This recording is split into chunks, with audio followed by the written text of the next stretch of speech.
To vysvetlíme už malú chvíľočku, pretože tento rok bude 7. ročník Tennis Classic.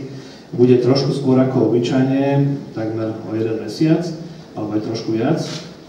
No a hneď na úvod, dovoľte by som privítal Romana Šmotláka ako šéfa podujatia Tennis Classic.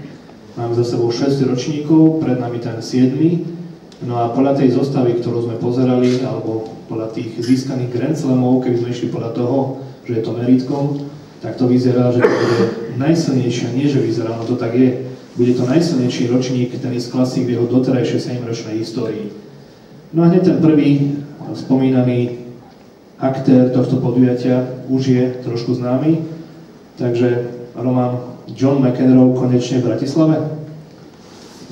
Áno, konečne sa nám podarilo po niekoľkých rokoch úsilia a naozaj konkrétne na tomto hráčovi, tak to bola teda práca okolo neho, dostať ho na Slovensko a môžem potvrdiť teda, že áno, John McEnroe príde na Slovensko a bude tu prvýkrát hrať, takže sme naozaj všetci veľmi radi, tešíme sa na neho.